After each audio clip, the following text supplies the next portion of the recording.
What is totalitarianism? Eric.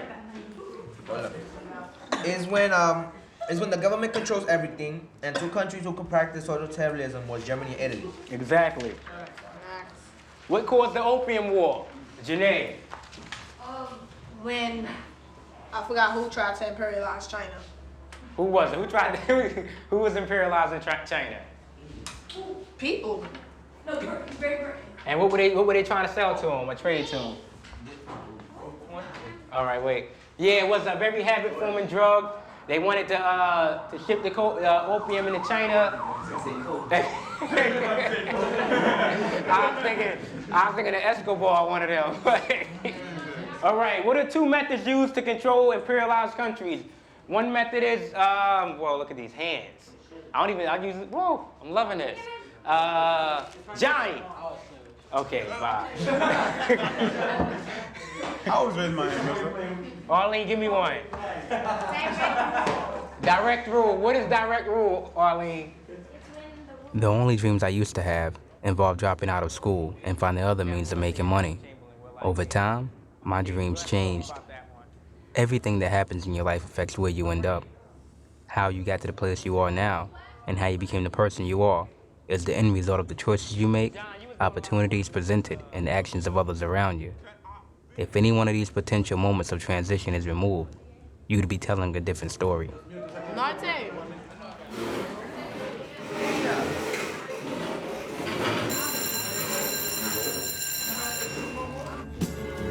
Yeah.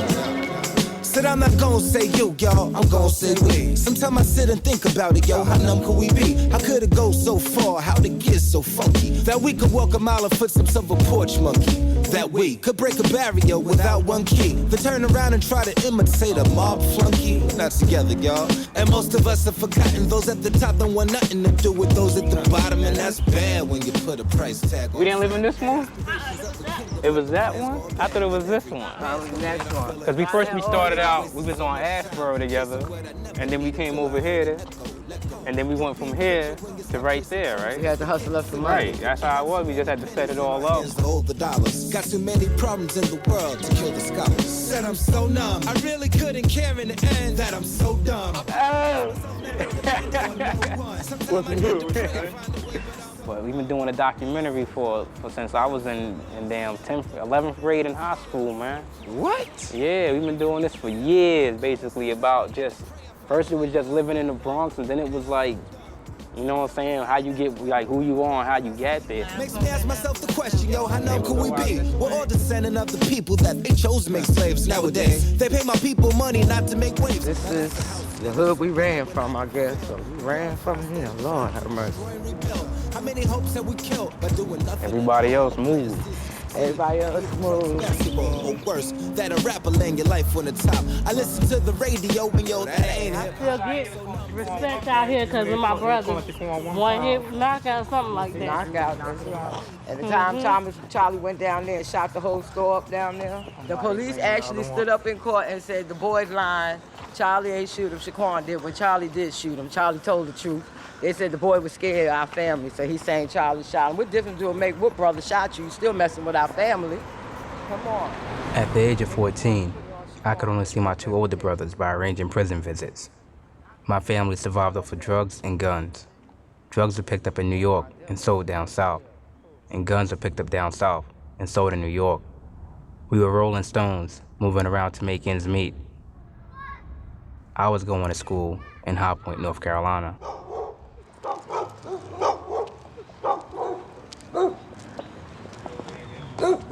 This was our house. It was the last stop in High Point. Boy, this was the last stop. Crazy house. Yes, it was. Well, look, we survived and got past it to the end.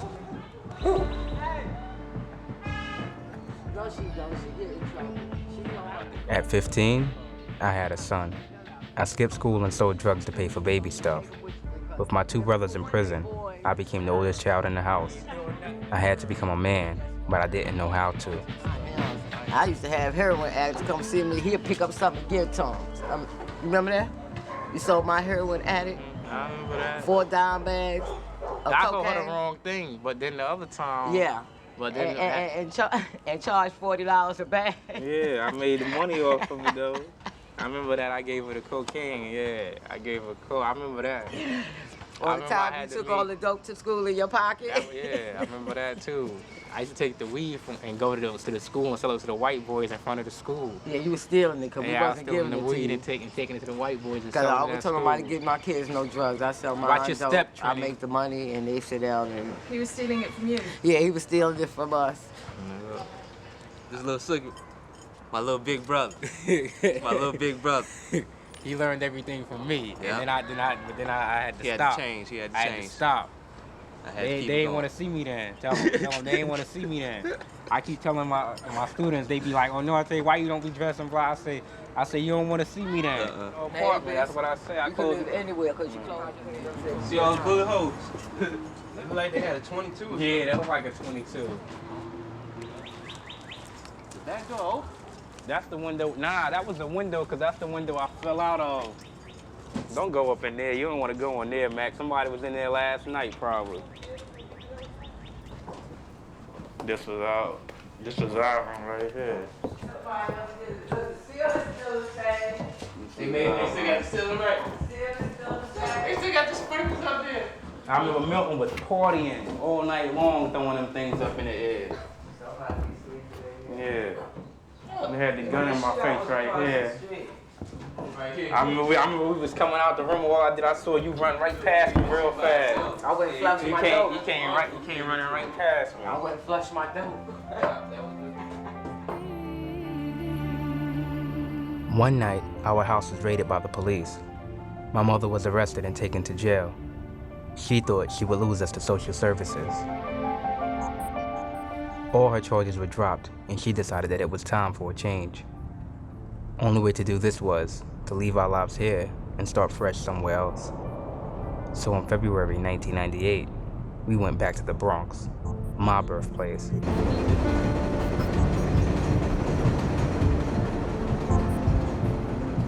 The place we swore we would never live in again was the only option we had. I was angry because moving meant leaving my son. Deep down inside, I knew a change was needed.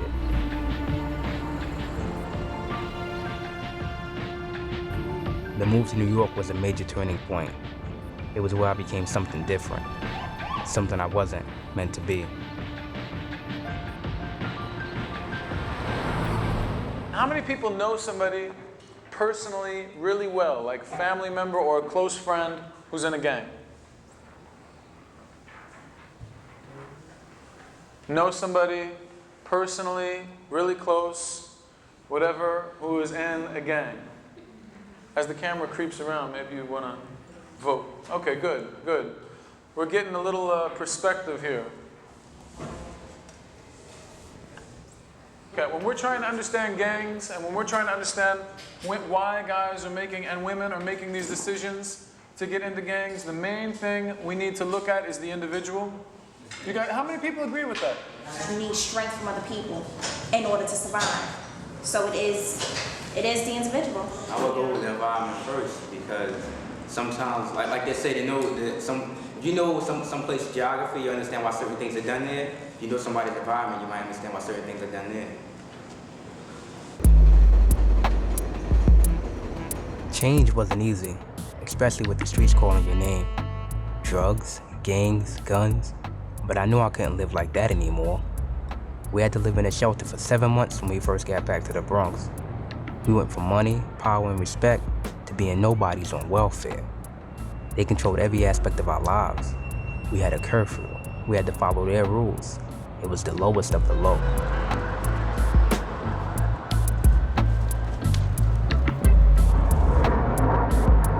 Going to school saved me from all that. School became my home, my space to be free, the place where I could rebuild my confidence and become that person I thought I could be. I used to think I was the man. I got some wounds that it can't be healed. Like, since I got this on my arm, that's not gonna be healed. It's gonna be there forever. Every time my lady or my son be like, "Daddy, what's that?" I gotta explain that to him. Niggas, they think that it's sweet, but it's not. You get cut up day and night. and be thinking it's all sweet, and then every now and then you get caught up in your back. But it's not sweet. You gotta learn from somebody else instead of just letting yourself get cut up or something. Learn from your man getting killed. And don't retaliate because of it. You gotta understand. You gotta go to them and try to say, hey, we need to leave us alone. We killing each other. No school had a worse reputation than Taft. Graduation rates were real low. Violence was everywhere. Kids were bringing guns and knives. Gangs would battle in the halls or cafeteria. It was nicknamed training animals for tomorrow by those on the outside. What's that? You never afraid to come to school? Because you're not afraid to die. Not afraid to die? I said he's not afraid to die, that's why. I don't know how many other people would call it peaceful chaos, but that's what it was for me. It was crazy in there, but peaceful, I was in my element. It wasn't really the learning that made me in my element. It was the environment. It's like I needed that chaos around me in order to focus, in order to feel true. That's when I was able to zone in and say, this is what I gotta do. If I would have stayed thinking away, it just would have been another burden on my mother's shoulder, and still be. That's why she always tell me how proud she is of me now, because of the things I've been doing and the way I changed. And sometimes I ask, I say, you used to worry about me when I used to act differently, and she was like, I always thought you ended up like your brothers. And it made me feel good that, I took another burden off of her. And the thing I hate is like to see people who have so much talent, potential and everything, but they just messed up and can never use it. And I never want to be in that position where I can't use what I have. I can't use all my talents, my abilities to make it. I just want that opportunity to grab what I never had. I want the opportunity to feel more of me, because I don't feel myself all the way. I have my own way of thinking. I can feel certain things in me, but it's a whole lot of me that I haven't even seen yet. In general, what do you guys want? What do you guys want to see happen in the next 5, 10, 15, 20 years of your life? If you had some vague, unclear idea, help us out with it. I'm aiming for the best profession there is, like to be a doctor, a lawyer, something like that. Probably middle class, working 9 to 5, trying to make the money, we'll pay the rent, just like that. I want to become a lawyer, and if already I'm out of law school, then a nice house with the fence and the trimmings. What's the key to this? Like you get a good education, and then you get a good job, and then you make money, and that's the way you move up. What's going on with this environment that we're in? What's going on with this community that so many people are telling me, I want to be a doctor, I want to be a lawyer, and so few people are even graduating from high school? 60% of the people who come into this building will not get out with a diploma.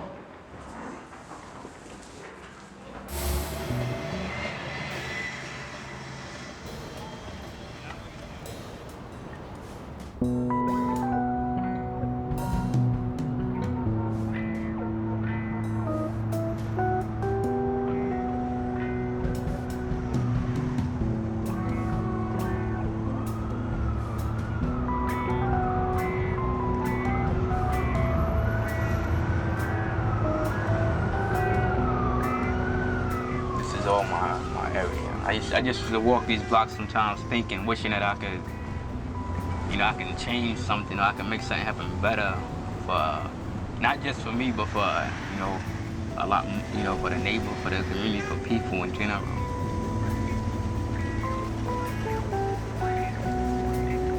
The thing is, people in these areas hold dearly. People look at us like, what do you like? What do you see in that? It might be run down or it might be broken down, but to us, it's something. To us, it means something. It's part of us.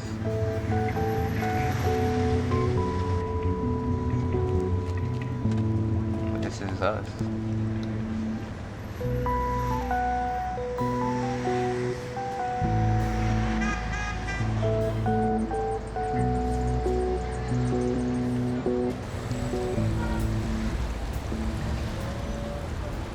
During my last year in high school, I was getting the highest grades in most of my classes.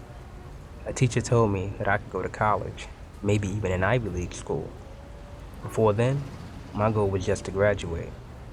Going to college went from something I never cared about to being one of the most important things in my life.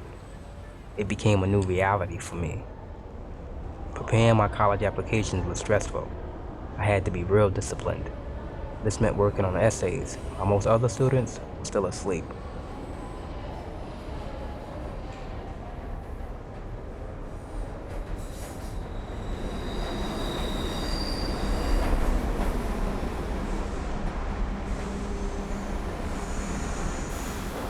I woke up early and went to bed late every night. It was hectic on my mind and body, but I knew it had to be done to ensure my success. I want to pursue either a career in like medicine or either something that got to do with computers. And if not that, I probably, I don't like the idea of teaching, but I think we got a serious problem with like children today. And I think that if we don't go there to help them, they can't just help themselves. Because it's like if you're doing wrong and nobody ever tell you you're doing wrong, you think it's right, so you're going to keep doing it over and over again. And so, I have ideas about that.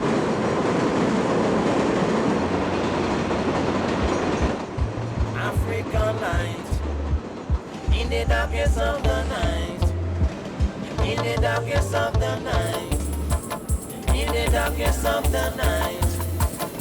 Some people say solitude can drive you crazy, but I always thought there was a difference between being alone and lonely, and I chose to be alone to make sure everything worked the way I needed it to.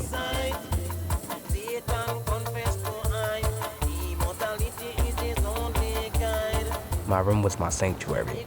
It was the place where I can get away from everything and stay away from trouble.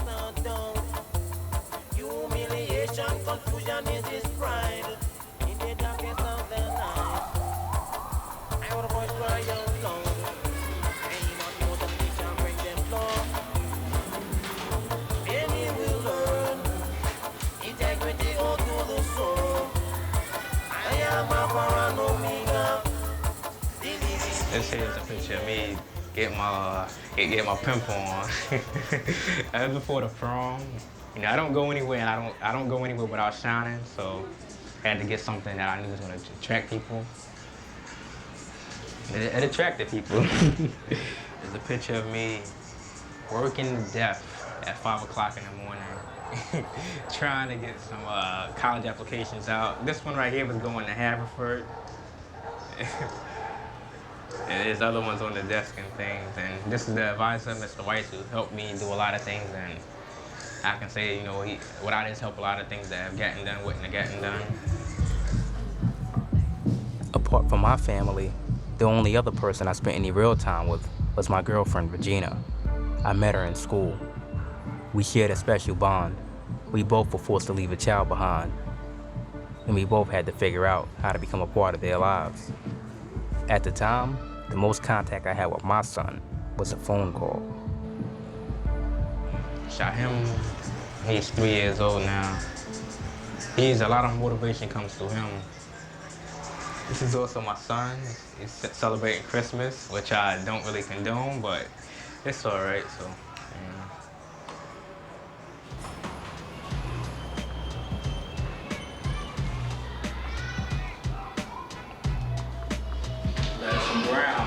When the letters started coming in, they came in, little by little, and I thought, I'll probably go to a state college, or I'll probably go to Syracuse University. And then, the next day, all kinds of Ivy League started coming in. These big packages, UPS man came in with packages, and then I had to read them, and everyone was like, "Hey, you're accepted." I was just ready to cried in tears, I'm making it. I'm about to do something with myself. The odds were stacked up against me making it into an Ivy League university with a full scholarship at that. I chose to go to Brown. I felt that going there would open up more for me. We were always being told to get out, that there wasn't anything for us in the Bronx. I was happy I was going, but I got lucky and felt that others in my area should have been given the same opportunities to be successful. My oldest brother, Shaquan, was still serving a 10-year sentence, but Charlie was released 6 months before my graduation. Once he set his mind to something, he always went out after. It was like one track, I'm going for it, and there ain't nothing gonna stop me. That's what I remember most about him, and it's still that way. You know, and it's just good that he focused it in a positive way, because he did focus it in a negative way, and it wouldn't have went nowhere. He'd have been right where we was at, where all the rest of us went to. Every time your letter came in, it's like that was you know, lit me up. I read, and it gave me something to go to school for, something to keep waking up for. That's what yours did to me behind the wall. I used to take your letters and take them to the yard, let everybody read them. I thought I was talking about you so much, people used to just be like, yo, will you just shut up? Every time I came out, you already told me that already. I already know about your little brother. I already know. Then you send me the poem, I let the whole person read that. Yeah. I made them read it. Even people that didn't want to read it, I made them read it. You know, I had did so many things in my life that I look back on and was like, I could have did it a different way. And I realized through you, it could be done again. And so my whole purpose was to try to make sure that you succeeded. That's why when I wrote you, I said you helped me become a man, because I started doing things that I knew would help you. I started trying to learn things so I could teach them to you. You know, I sat down and thought about what I was doing and looked at it in a different way so I could show you that different way. I really didn't have nobody that I felt like I could accept things from, a male, another male. Another male couldn't teach me anything. Whereas with you, you was willing to learn from other people. And that's what got you where you at. And it makes me proud of you, really. It makes me real proud of you that you didn't have to learn the way I did. Everything I do, I wanted to make it so that you can feel like you accomplished it, because you helped me get there. And that's exactly how it make me feel every time you accomplish something. I'm very proud of you. I always tell you that. You know, just looking at you make me happy. Life is getting hard, but it ain't quite over. If you need me, I'm right here, dog. Cry on my shoulder. I'm your boulder. The stone when the fight get hard. The last prophet when I speak, know it's right. Y'all walk with me. See the death of my hood between the guns and the cops. Nobody left in my hood. I'm just a straight shot away from going to hell. Just another crooked cop away from going to jail. They got a cell with my name on the track for life. In the yard full of enemies, strapped with knives. What I'm supposed to do, bang them or bang them until they kill me. All I'm trying to do is be real and hope y'all feel me. Ain't no glamour, no glitter, ain't no gold here. Just a soldier who's battling for a soul here. I was the first in my family to graduate from high school, and I graduated with honors.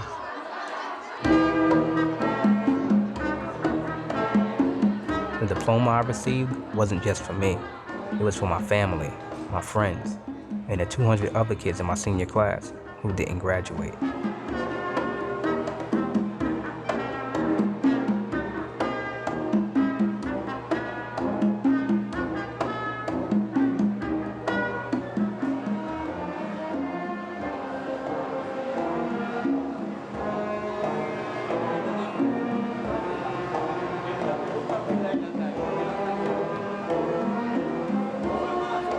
I want to show them that we can do things, that we can do these jobs, we can get skills, we can come from the poorest schools in the world and grow.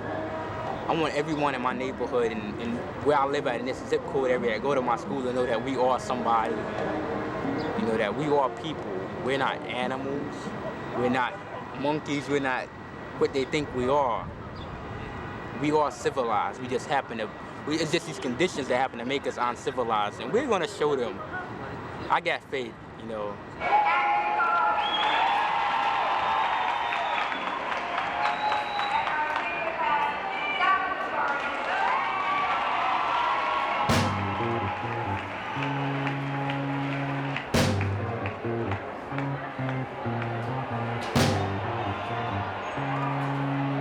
My family been struggling all their life, and we are so proud of him. And he has made a 360-degree turn, and I'm just happy. I'm just happy. No, man, I made a 180. A 360, you come back to the same spot. Well, look, we left the Bronx, right? We rolled all the way around. You had to come back here to get where you going. That's why you never forget where you come from. He did very well, and I'm glad that he made an exceptionally very good Ivy College, and I know big things are in store for him. Thank you so much. Congratulations. He is a lovely young man, and I look forward to all of the successes he will have. I've learned more from this guy than he's learned from me. All the best, man. The world is your oyster. But he knows I'm proud of him. Even though I get upset, but he know I'm proud. But he know this is just step one. We got a lot of steps left. Look. Because you said I'm an old lady. Soon you're going to have to put me in a nursing home. I'm forgetting about you. Forgetting about you. Well, you're going to have to afford to keep me in a nursing home.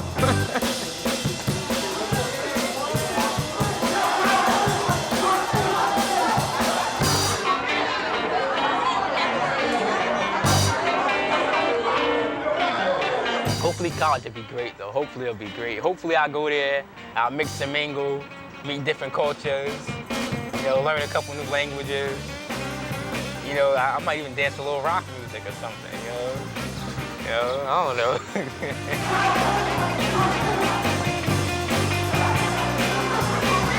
Hopefully college will be real fun.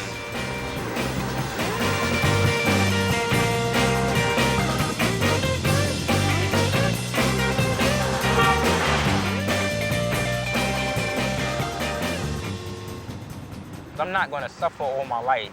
I'm not gonna live here in the Bronx all my life.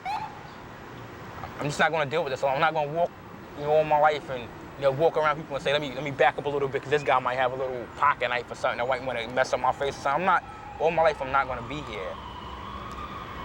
One of these days I'm gonna sit back and lay in my yard and have my little kids beside me and sit there and just be like, dang, you know, life is good. You know, I want a grass, you know, I want grass, I want a lawn and everything. I don't got that here.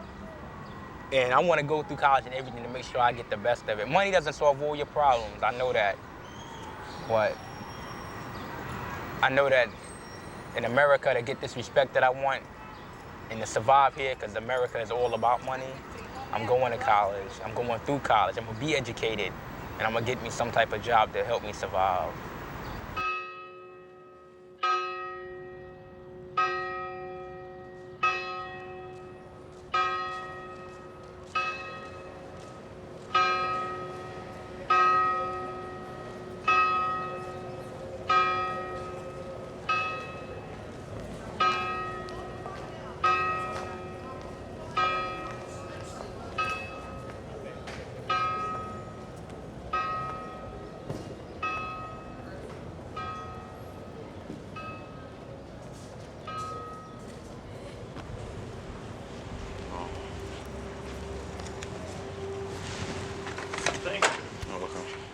Before I got to Brown, I was told I'd meet people who were on the same page I was on, and I'd enjoy academic and social life. That's what I hoped would happen. But it didn't. When I first got here, I saw more like the grass and the trees and the buildings, and I was like, hey, you know, this place is nice. Then I started seeing more of the people and things like that, and I was like, so you done got yourself into a bad situation. It's just like a lot of them I can't really vibe with, and I can't chill with. Like, they got their own lifestyles, they do their own things, and you know, they all got cars and they all got credit cards and call mommy and daddy for everything and can send a paper to their father and be like, father, check my paper or whatever and send it back to me. And I'm like, that don't happen with me, you know, man.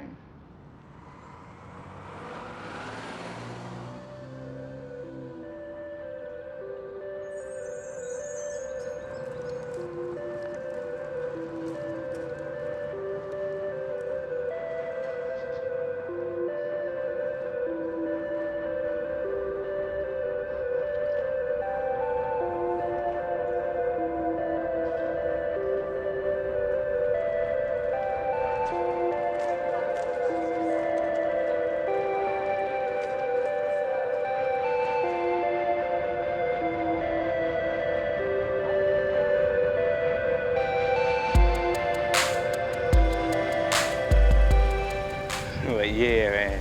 You see, like, notice though, it's like, since we've left the room, we haven't seen a black face yet walk past us. And that's like one of the issues, one of the problems I have with like this place that I'm at. You know, you could just call a BMW. You see, people in my hood, man, if you like 18, 19, and you got one of those, you must be selling drugs. If you're not doing that, you must have robbed a bank or something, because We don't get those, man. So, not like that anyway. That was shiny.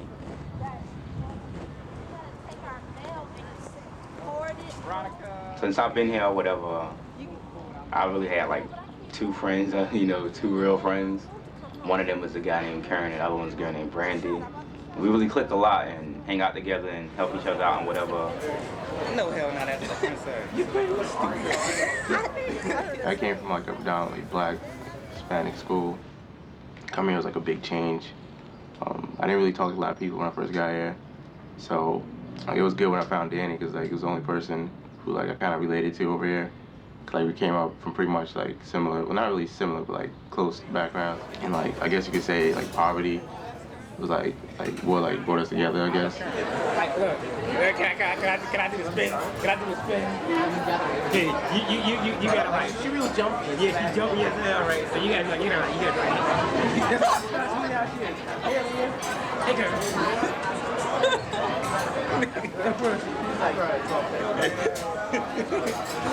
Classes is a big step from high school to here. I mean, from coming from Taft High School to here, it's like, it's a lot of stuff that I leaped over, you know, and it's like, I'm dealing with that now in biology class and math class, where it's like, things that I leaped over is like a lot of these kids have had, and they schools prepared them for schools like this.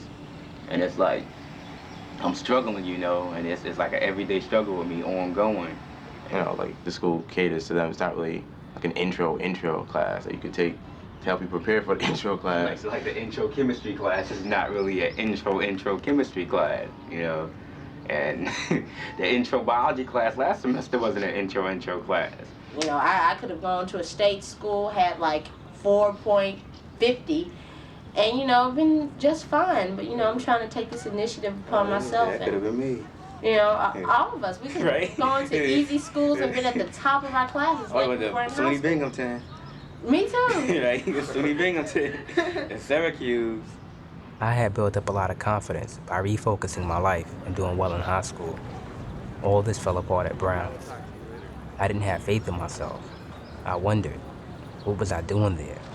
Did I belong? And could I survive? To me, it's just my ray of light, you know. This is like if I follow this path, this light path or whatever, I follow this same trail, I can get out the woods. And the woods is called poverty, you know. On my road to the Rex's fly, rips and clothes. New sneaks on my feet, and I pray for my foes. What do we do? Yeah. I think we lead the warmest college lives. These 4 walls, pretty much. Yeah, these, you know, if these walls can talk type thing. I'm Daniel. Official, black hooded down, loud sound, let it whistle. Mixtape TV, my game in 3D. Bounce off the wall like Sonic the Hedgehog. We find, like, in everything we see, we find something to laugh about, you know, to keep us up in line, you know, because without a social life, you know, you have to find some kind of enjoyment. And so our enjoyment is our laughter. Rose pedal Senate, front real indented. Never spurs less the herbs is documented. Stay fly till the most high call my name. And I did it for the love, not the charm. You know, me and Karen and stuff like that. Oh, I think you two are very nice Boys? Very nice young men. Does that sound better? Yeah, that sounds real good. And I'm gonna check this crazy mailbox of mine. See, look, this is the kind of things they do with their little healthcare thing that I couldn't even do. So again, I'm gonna be coming here without healthcare. After May 20th, you will normally be eligible for care, health services under your academic year fees. You're pre-registered before you're eligible to pay summer health fee, $90 entire you unlimited visits during the summer. Enroll in the summer program, you're covered the summer program only. I can't. 90, that's, you know, they can keep their health program. I really don't care for it. New sneaks on my feet, and I pray for my foes. Everybody wanna know what they already know, so I gotta say, focus, focus, focus, focus.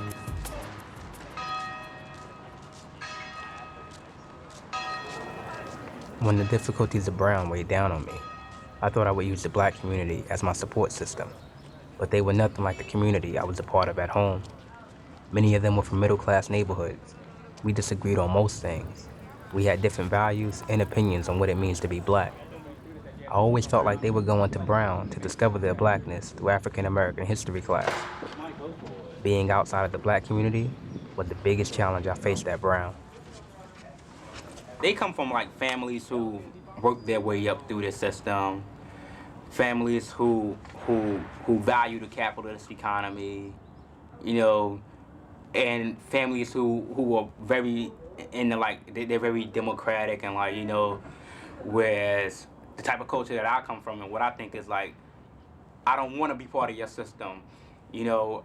I'd rather, you know, it's like, it's kind of like, I wouldn't want to like, I don't think my problem with America is the people, really, as much as my problem with America is the system. And I would rather get rid of this system than still work with it, you know? Like, I couldn't, like, that's why I mean, people look at me like I'm wrong because I won't vote, but I'm like, I'm not going to vote for anybody who's going to represent this same system that's lied and tricked people throughout history, that's, you know, raped and robbed and, you know, killed and beaten and lynched my ancestors. And so I always have to defend myself against them. And How do they see you? they see me as ghetto, and they see me as radical.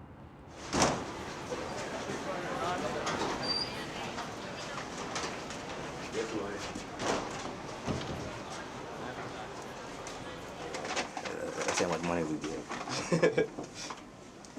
Okay, I'm going to scan these, give you a price. You say yes, I'll take it. If you say no, I give it back to you. $1.50. Take it. Another $2.50. I'm broke. I'm trying to get home. $4 for this. $3. All right, yeah. I'll be talking. Nothing for that. You're gonna take that back. $5. $2. All right. You're gonna get $18. Damn, and that man. lady down there will pay. Go pick up your money. Pick your money up. I only got $18 for about a good $230 worth of books. I think that's a damn shame. That's a ripoff. That's a scam, man.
My first year at Brown finished badly. I failed almost all my classes, causing me to begin the second year on academic probation. If I failed one more class, I'd be forced to leave. I knew that if I continued with the science classes that I was struggling with, I'd be sent home. So I changed to something I felt more connected to. I switched to a major in African and African American history and enrolled in a teaching certification program. I realized that teaching would allow me to have a more direct impact on the community rather than being a doctor. After the switch, my grades improved. I got my first A and things looked good. But second semester, my grades started slipping again, and I had to attend meetings about my poor academic performance. I felt my time at Brown was about to end.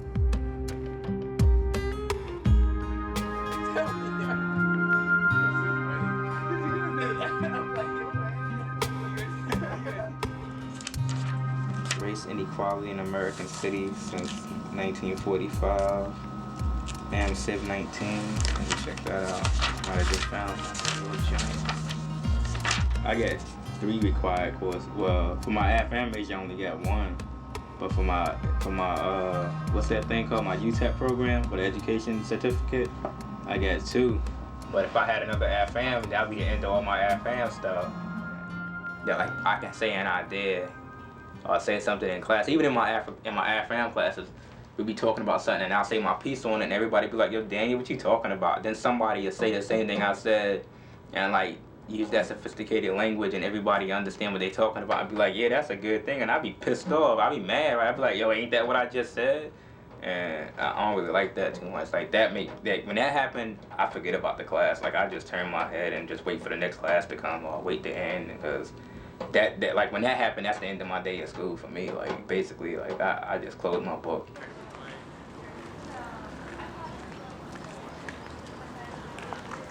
But if they could just keep things simple sometimes for me, I would know so much more. And I know the thing is probably, well, why don't you just increase your vocabulary so you'll understand it more? The burden not on them, it's on you. Well, I feel like why, yo? Why should I go around and learn how to speak something that I'm not even going to speak something that I don't even like to speak something that like if I go back home and I'm sitting around my mom, I was like, yeah, well, you know the schematics of this or you know the methodology of doing this. My mom would be like, man, what? Come on, man, what you talking about, Suki? You know? And I think that those most of the reasons why it's like that. Like I don't really like it, and the workload, the classroom discussions, some of the things the teachers be about, the jokes, and then the fact that like regardless of what happened, I still like I'm always I've always felt like an outsider here. You know, I think all that plays its part.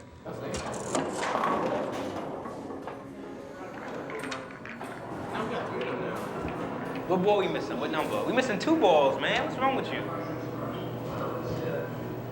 You call Bengali, yo. He got some balls up there. Yo. You owe us a refund, yo, if you ain't got nothing, yo. What we gonna do? How we gonna play the game? It's a living pool game. Damn, okay, you sorry, yo. It's a living pool game, like a living document, you know what I'm saying? Think I can get this, yo? Think I can get this? I don't even think so either. I ain't that good now. I ain't even good to be honest. Let the water boil off. Who's that? You know who that is. Y'all was CS. Y'all was CS. I was pre-med. What happened to us, man? Are you a pre-med? I was pre-med, yo. I was gonna be a surgeon, yo. What you doing? Yo, I was gonna be doing heart surgery, yo. For real. I was gonna be a cardiovascular surgeon, yo. I was pre-med like hell, yo. I want this boy like nowhere touching my heart. Yo, I would have been straight, yo. I would have petted you down, yo. I would have had your heart kicking, yo. I was like, nah, I know him. Yeah, you told I was doing genetics, but then I was like, yo, yeah, it was genetics, so it had a little bit to do with genetics, cause Being an outsider at Brown made me feel more connected to my family than ever before, even though we had limited contact. What I do, I get up, do one thing or whatever, look at the mirror, and then it's like, you know, 5 or 4 different people my mom just go to before I walk out the door. It was during my time at Brown that my relationship with my son started to become something real. I never been to one of his birthdays. He turns 5 on May 4th, and I haven't been to not one birthday, so I'm gonna go down south and go visit him. And I'm gonna go down there from the 30th to the 5th. And so I'm gonna just spend like the whole week with him, try to like do some things with him, take him to see some movies, and just get involved in his life a little more. So that way that he won't, you know, get older and be like, hey, where were you at when I was 5, or where were you at when, you know, this and that. A lot of me, like, I care a lot about like family and relationships, and all that just give me enough strength to say, yo, man, you got a good family, you got a good background, you got people that just love you no matter what happens. And so I'm just like, it helped me get along, it helped me get through the day, man. Because especially when sometimes I get out here and I don't talk to nobody, I don't get to speak to nobody for the day, I be like, man, it's all good, don't even sweat it, man.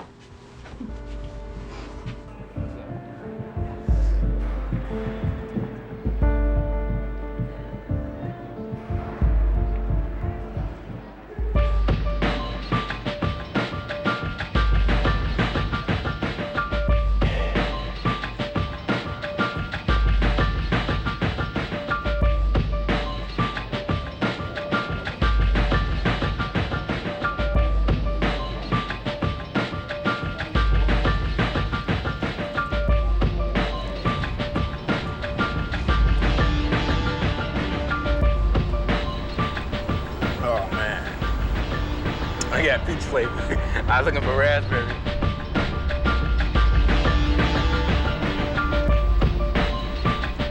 Like, I know that I don't enjoy brown, and a lot of it is what happens at brown and how brown works, but I know part of it is because I won't let myself enjoy it, because I have that fear.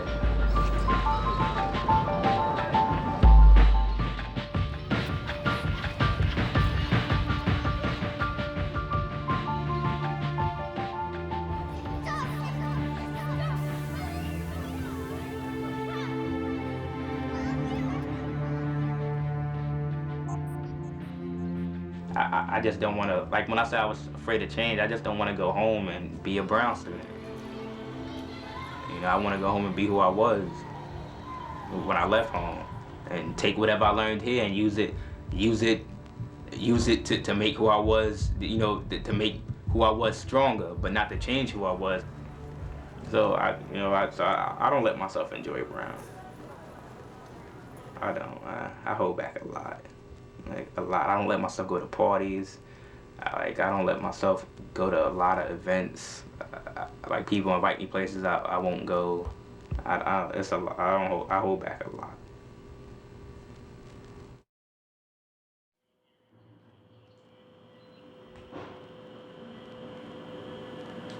All right, here we go. Be ready.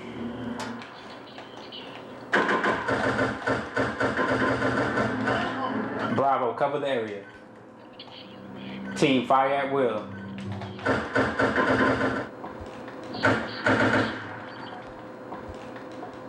That's how we doing like that. My second year actually ended well, and I was a few steps closer to getting off probation. I don't know if it was seeing Shahem after all those years that made me refocus, or the realization that making it to Brown and then getting kicked out would mean I'd accomplished nothing at all. I already knew what to expect from Brown. Nothing was going to surprise me anymore. You know, I already knew that I don't have many friends there. I already knew what I needed to do to like get, you know, how I needed to do my work to get grades, to get my grades or whatever. Already knew what I was going there. If I kind of got a better idea of what classes I was going to take, what I was going to do there. So instead of a lot of that confusion and unsure things, like things were more sure for me. Like I knew what was coming for me. By spring semester, my third year, I wasn't on academic probation anymore because I hadn't failed any classes. I was getting closer to the degree I came for. My grades weren't an issue anymore. It was the things we were learning in class and people's views that I didn't agree with. I couldn't agree. Everything at Brown was geared towards a certain type of person and their values, which weren't mine. In every class I've been in, I've learned something. In every one of these classes I've been in, even the ones that I don't like, I've learned something about, you know, blacks in Latin America, about West African history, about, you know, blacks before 1800s. You know, I've learned things, you know, that I'm going to carry. I've read books that I want to keep. And I guess the biggest issue mostly is just where the teacher wants us to go with it. You know, because a lot of those issues I've talked about, they can't be addressed all the time. But when it comes to where the teacher wants us to go with it, like what we read and where the teacher wants us to see it and how they want us to see it, and they just say, okay, you got to see it this way. If you don't see it this way, that's not it. And I'm really not cool with that. And it's been times where I've said stuff in class and we can't now because the teacher said it's not going to be seen that way. So we can't talk about it in that way.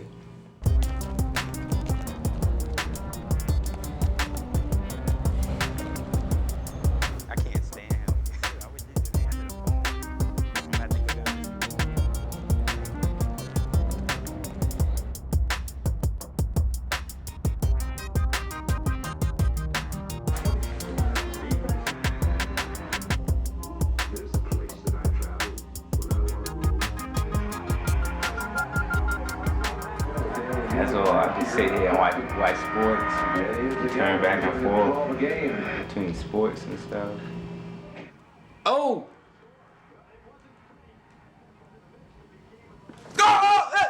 No. What did they call? I know they didn't call a technical.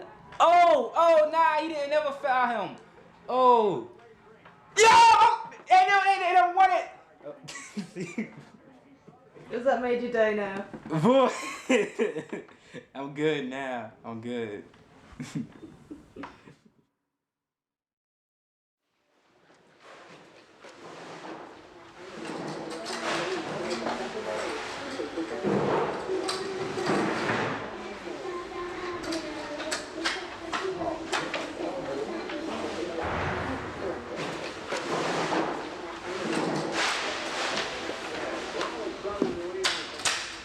Too short. Last semester ended real good. The classes all came together real good. I was taking a class called American History after 1877. I didn't attend that class a lot, and I didn't like the professor, and I didn't like the TA. Got into a couple arguments. They told me I didn't know how to write, but I got to be in that class, which was all good. Had a class called Antebellum America and the Road to the Civil War, which was my best class last semester. I had maybe a couple other arguments with some other students and maybe got in a little bit of other trouble, but other than that, it was real good and everything went well.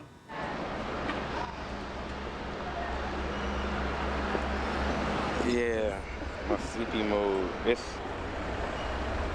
It's real too, man. Like the majority, a lot of the time. I ain't gonna say majority. I ain't gonna say not the majority, but a lot of the time while I'm out here, I'm in sleepy mode. Early anyway, I don't do early too good. Cause then it's a 9 o'clock class, then it's a boring 9 o'clock class. So. But you like this one, right? The 9 o'clock one that you've got? No. The Italian? Mm-mm. You don't like it? No, I'm just doing good in it. I thought I was gonna be. I thought I would do bad in it, but I'm doing good in it. But I don't like it. Not one bit. I don't see college as me pursuing knowledge, If I want to pursue knowledge, I go read some book in the library. I get my own book. I didn't come here to do that. Everything I learned inside these African history courses, my brother learned behind bars on his own, And the way we analyze it is different than what he analyzed it, but we have this, we'll give us our talk and say so much, such and such, but he'll have a point for every point that school people would make. So learning happened everywhere. So I wouldn't, they all know this school thing is about trying to present a better situation lifestyle-wise. So how I live the rest of my life until I die, I can be more comfortable with how I lived it until I got here. So how are you going to motivate? What's going to motivate you for the next 7 months before? Yeah, motivate me. The end result.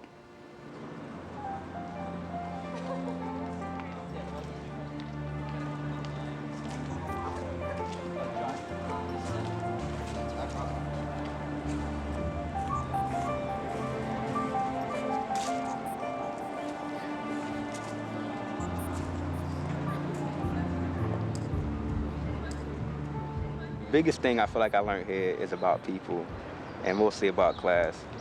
Just like how blacks from other classes act, I can't really say I learned more about white people out here. I mean, whatever I thought about white people or whatever before I came here, it hasn't changed, it hasn't been altered. It's okay. But with the black people, it's been more hey, okay, he black and so what? Sometimes that's how I get out here.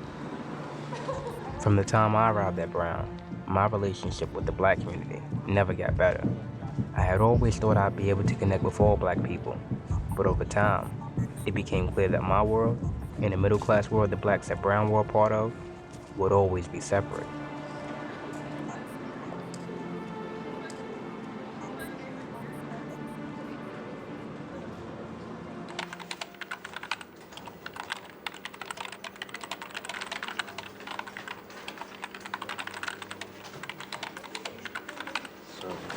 Kind of have an idea of how I would gauge or get an understanding of how much the students actually gain from the activity.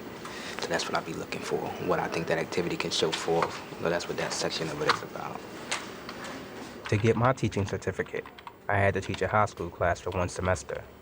I chose a school in a poor neighborhood of Providence because these kids were dealing with very similar issues as I did when I was in high school.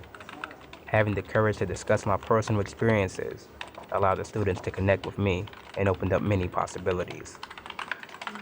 Our whole understanding of each other changed. It all changed all together. I was I'm out there. Yeah, just be you now. It's you now. It's your time. It's go time. And now they was to me, in my opinion, I'm thinking they hey, yo, it's really a teacher that's like that? And saying really somebody we could deal with that's like that?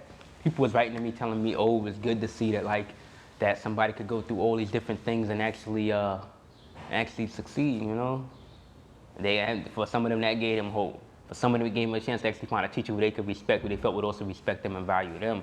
And I told him, I was like, you know, when I came to Brown, 2 of my teachers drove me up, stepped out the car. I stepped out the car. I left a whole something up in that car with me.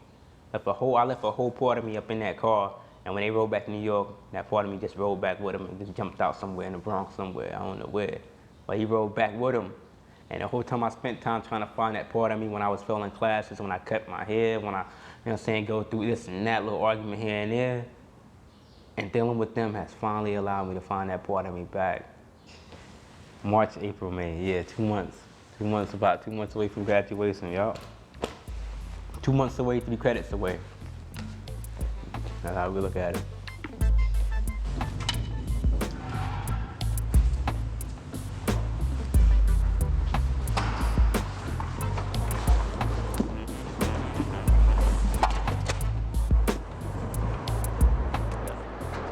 What are you doing this way? Yo, I was here. Let me see. I gotta finish this. Huh? I've been going all day. What you up to? I did a halfway interview today to Banana Kelly. That school Biko was at in the Bronx.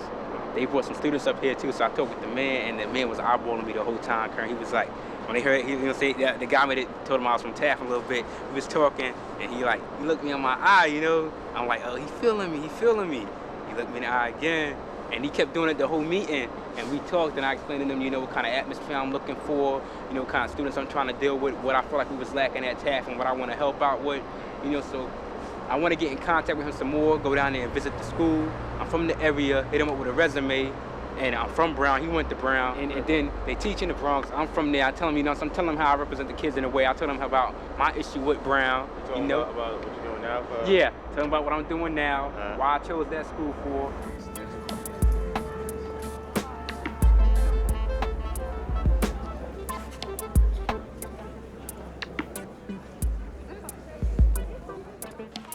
Uh-huh.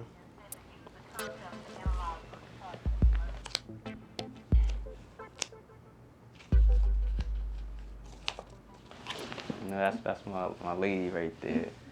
It's great, you know what I'm saying? Think, you know, meeting in high school. We come from the same area. We both have some of the same hopes and dreams and some of the same thoughts. And it's like we go a lot of time without seeing each other, and then whenever we see each other, it's just so good. And it's just like to make it work over that long distance like that, over 4 years, and still be like this. It's just the ultimate, you know. It's just the ultimate. Actually, we get engaged November. We got engaged in November. To your personal life, it's like it's getting good, man. I just want to get in better with my son, you know, do more things with him, and I eventually want to live with him. So I guess what I mean, I eventually want him to live with me in New York, hopefully. You think that might actually happen? You think his mother would let that happen? I would want it to happen, but I would rather it happen with her just deciding that was the best thing for him, and I haven't like go to no court or nothing like that. That's not where I want to be at, really.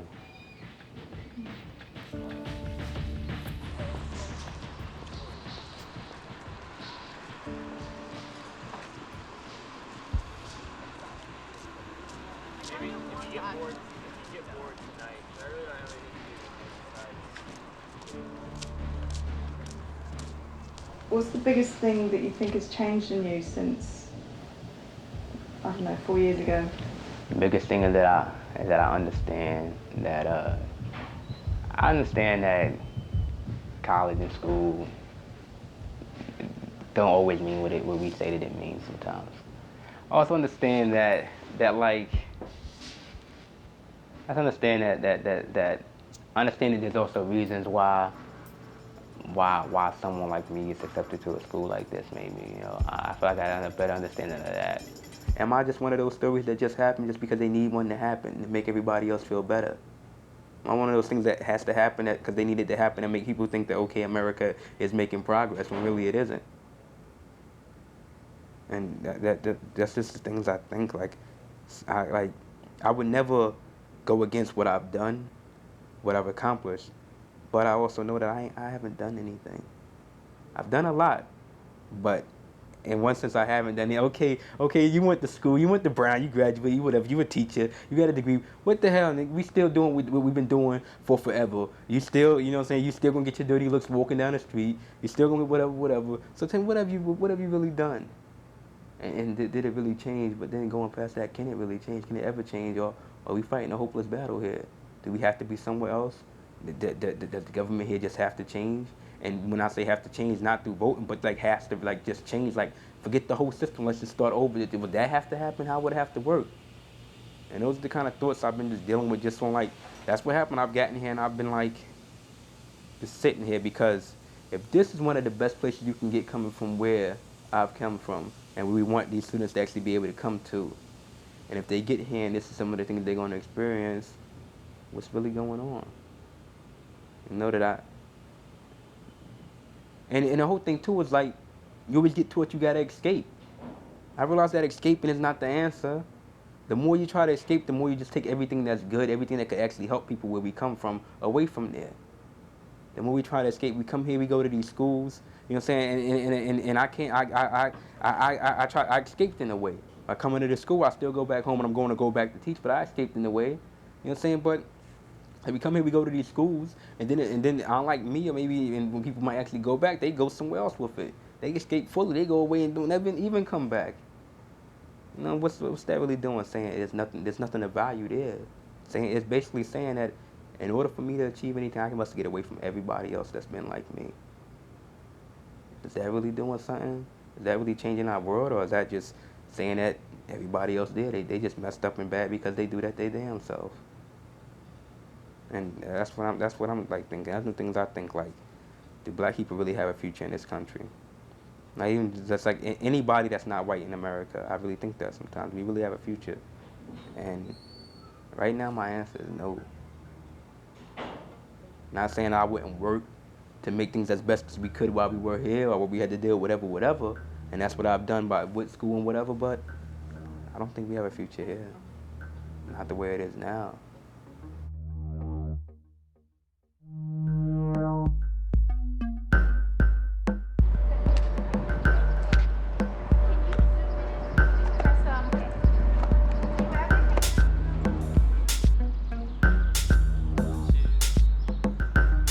I'm living somebody else's dream right now. I'm sitting here living and achieving somebody else's dream. I achieved something that wasn't never offered to me, that wasn't really supposed to be mine. I wasn't given the whole 9 yards, the whole silver spoon, the whole, you know, you work hard, you achieve, you know, God bless America. John Brown was the man who the school is named after. He played a significant role in the slave trade. Oh, he was selling the slaves, yeah. So the money literally, the money they used to build this college was money from the trade of the black slaves. Right. It's not my nieces and nephews right. It wasn't my brothers right. It wasn't my mother right. It ain't, you know what I'm saying? It's not guaranteed to you. It's not your right. So you know what? This ain't my right, but I'm taking it.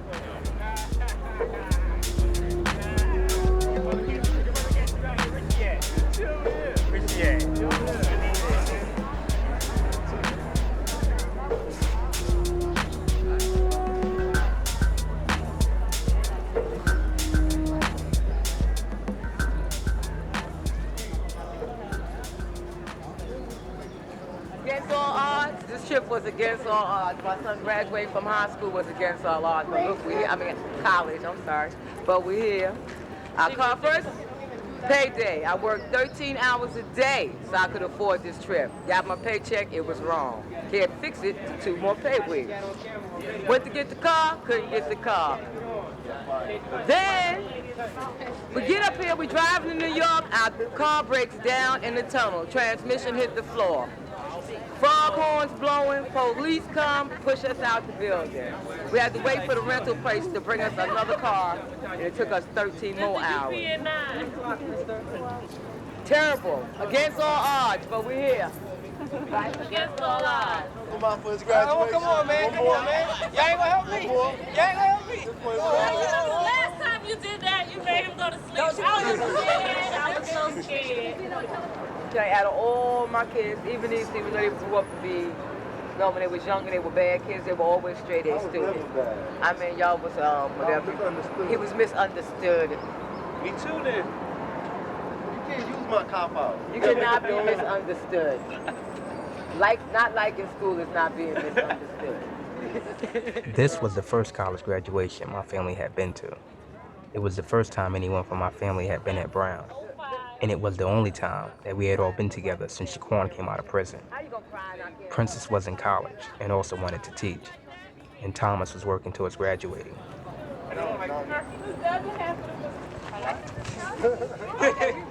He grown, I can't hold him no more.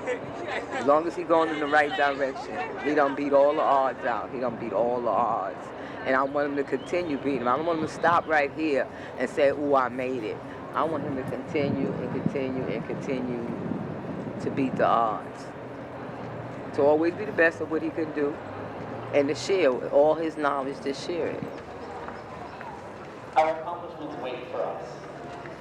This education is the tool we are given to make those accomplishments real. If the class of 2040 graduates into a world where the ideals of equality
It's odd that one of the happiest days in my life was fueled by anger. I felt let down by New York's public school system, by Brown, by the whole education system. They did me wrong.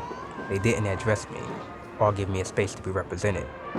They were preparing me for something they wanted to prepare me for, something that wasn't me.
I therefore, on behalf of Africana Studies, salute you, the class of 204, and congratulate you all on your accomplishments.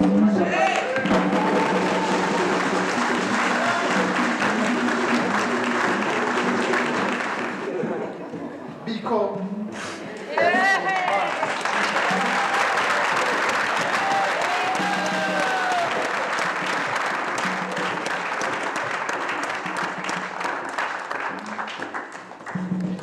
Double B, the boys winner, best thesis, Sky Hunt.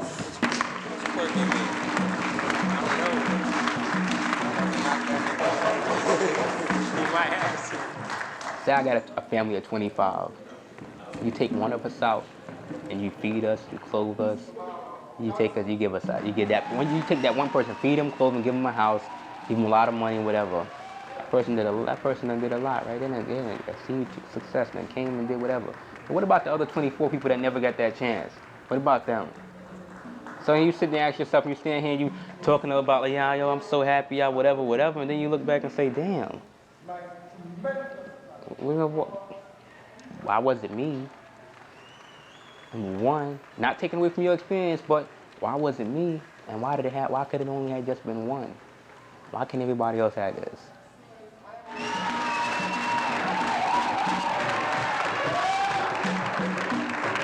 When he came, he wasn't quite clear what he was going to do.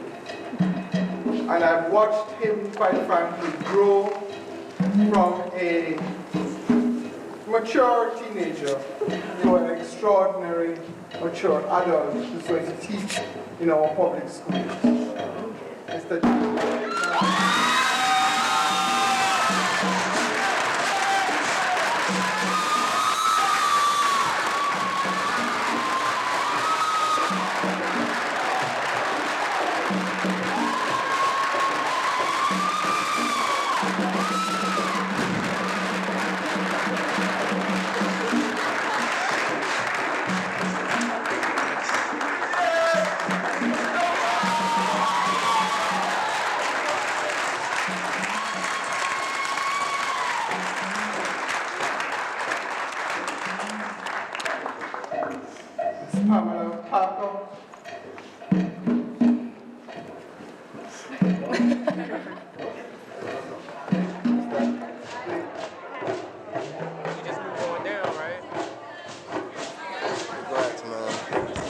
Proud of you, dog.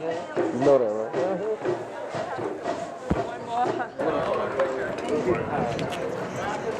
Wow, that's why I invited you. Oh, you're mine, sir? Yeah. You had my son crying. Huh? Make the whole family cry.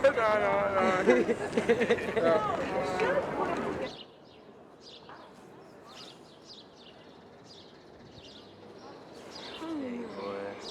It's over, right?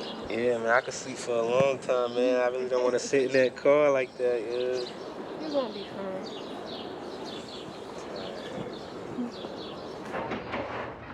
How you open up that door without a key? Maybe it wasn't locked when I did it.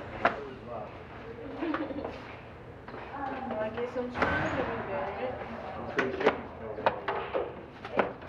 I already knew that. I just wanted to. This right here was 4 years in the making. This exit, 4 years in the making.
It was good to be back in my community.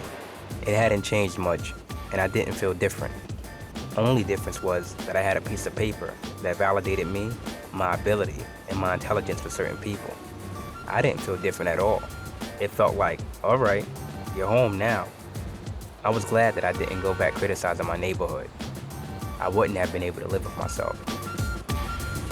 After 4 years at Brown, the only place I could see myself at was the Bronx. The Bronx inspired me, and I felt the need to inspire it.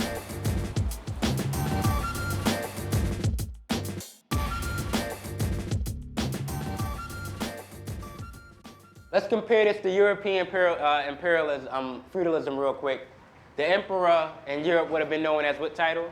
King. All right, so that's where our king would be at. So let's just put in Europe.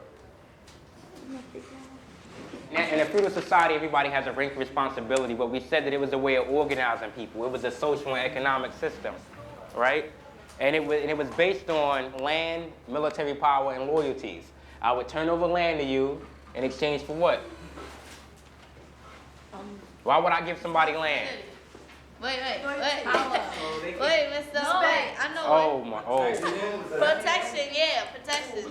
No, maybe. That, yeah. I would turn over land to them so that they would be loyal to me. Like now, the vassals, like the Lord. Exactly, that's what we're talking about. And the vassals gotta fight whenever is.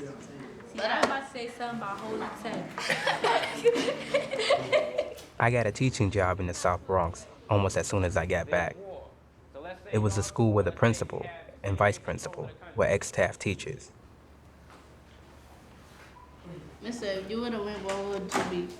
If I would have wanted to be a samurai. I would love to have been a samurai. I didn't say what you wanted to be. I said, what will you be? I don't know. I don't know. I'll probably be a peasant. I mean, unless I'm a good, I'll probably be a peasant.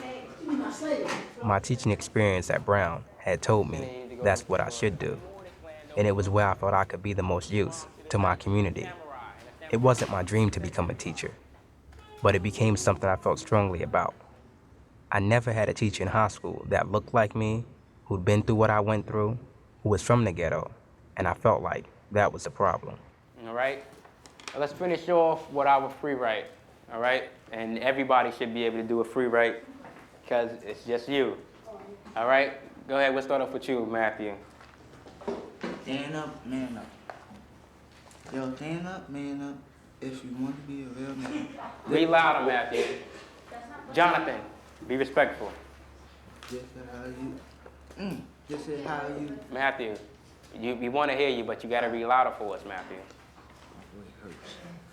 Yo, stand up, man up. If wait, let me stop for me. Right now with these kids, there's mad pain. They're dealing with poverty and violence like when I was growing up. But now it's more intense. They need strong people around them. They need strong teachers, strong friends, a strong school building with real faculty and staff to represent their community and know what's going on with them in their environments. They need all of that. And until they get it, they will suffer. If I mess up. Let me try something. Stand up, man up. If you want to be a real man, this for you. If you want to be a real man, stand up. This is how you be a real man. You don't follow no one else when it comes down to drugs and alcohol. You follow your heart and belief in God. When you start walking now, the choice is yours to do the crime.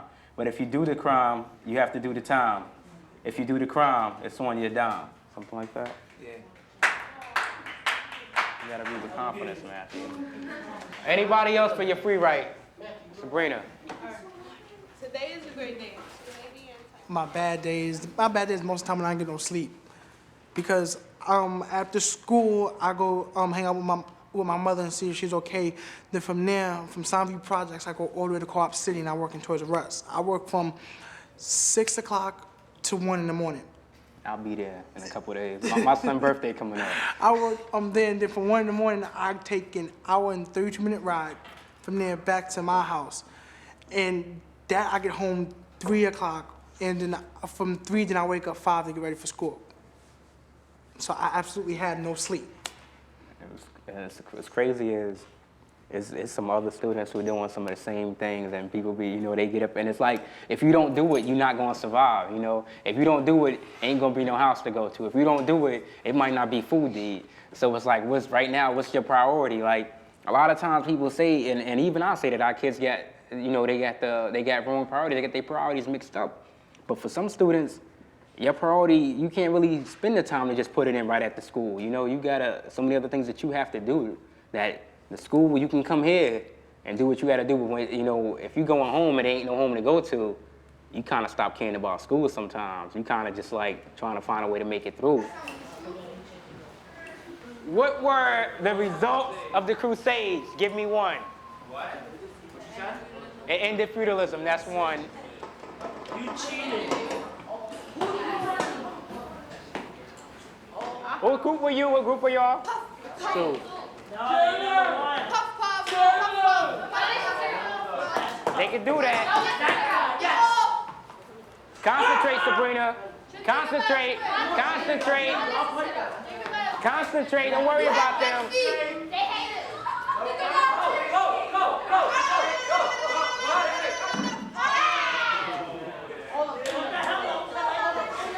Oh, y'all.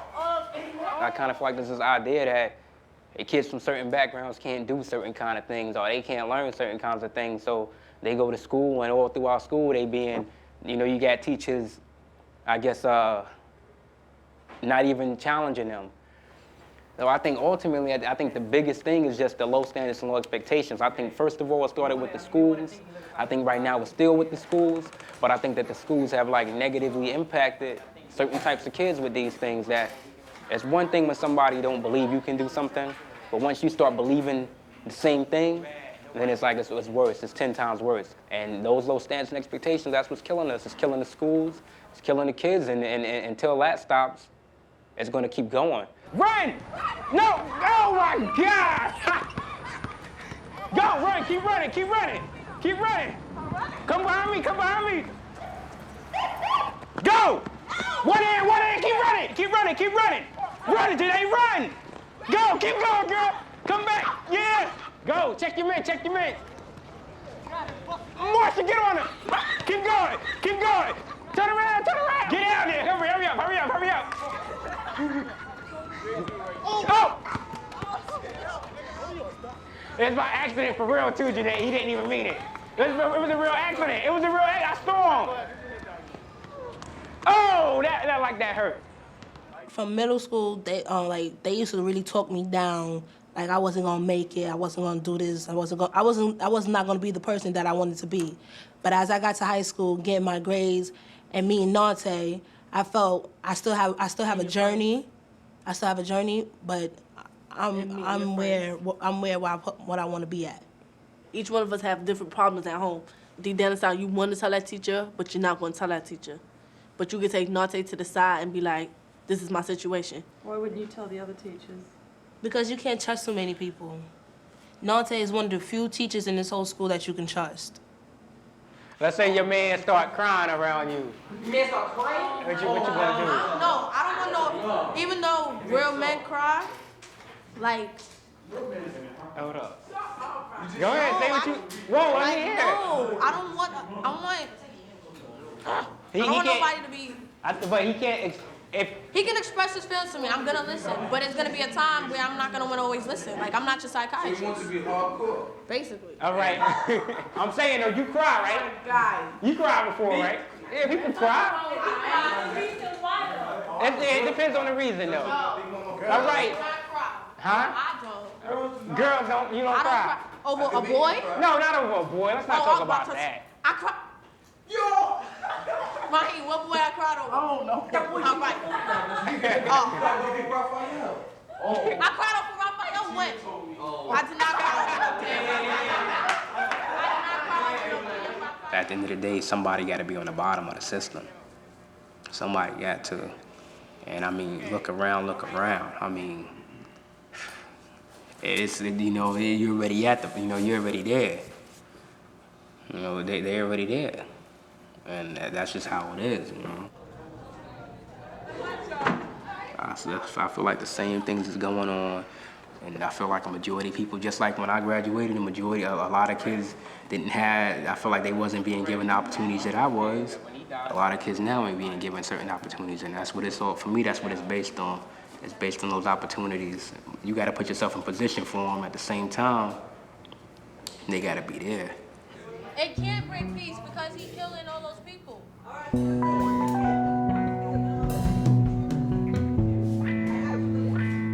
I need to hear her answer. He says,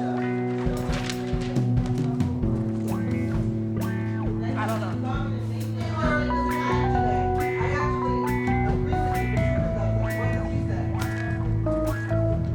Okay. I'm not picking the remote up if she's right there.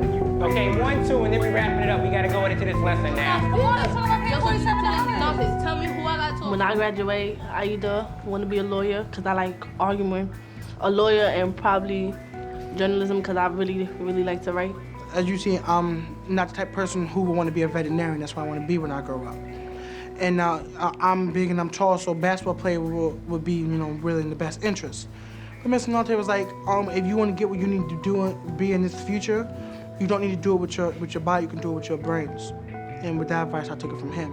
And that's what I'm doing with my future. Some days school is bad, but there is a positive to it because it does give you education, and in the future, you go to school, you learn, and it gives you the opportunity to get a good job, good future. Education means to me a future that you must have, because if without education, there's no future, either jail or welfare. All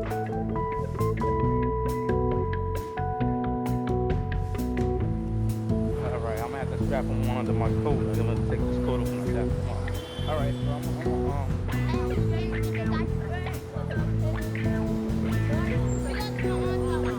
what that's that? That's Tab. Yeah, that's Tab. They used to come by with the bus.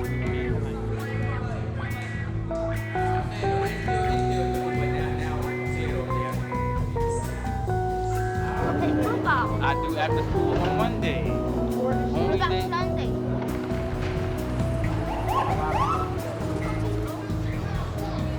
Let's go. Hey, my name is Shahim Boite Tariq Nate Toe. I am the age of 9. I was born in 1997, May 4th. I wanted Shahim to be living with us in New York full time. I managed to get temporary custody of him and was in the process of trying to get full custody.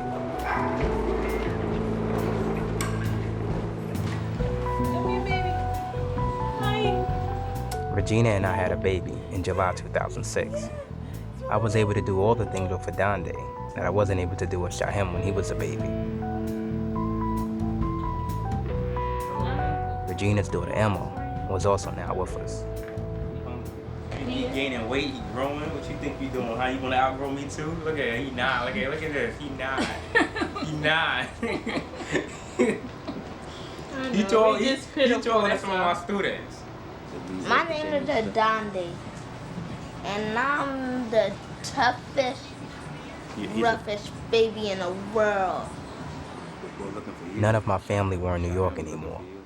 My graduation from Brown was the last time we were all together. Princess was also a teacher in North Carolina, and my mother was living with her. Thomas was living in Virginia. He dropped out of school.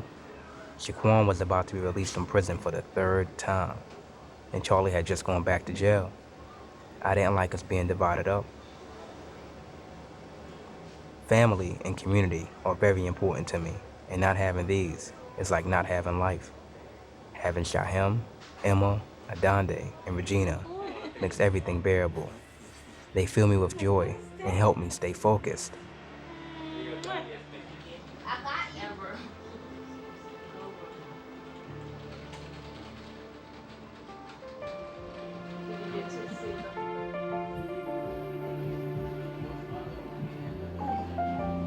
You gotta have a good work ethic. It's always better yourself, all right? Always. Don't never just sit there and settle and stagnate. Don't have false values of what success is. Don't be listening to what other people say your success is. Ain't about all that other stuff, all right? You gotta define success for yourself. Figure out what it is that you're successful at and how to determine whether or not you'll feel successful. Worrying about other people, that's not what it's about. That's not what it's about.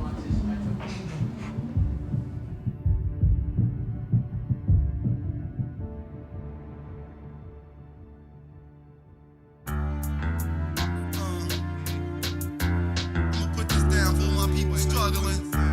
Hey, all these rappers talking about they cars, they gold. Furs, them diamonds and shit. Look around my hood.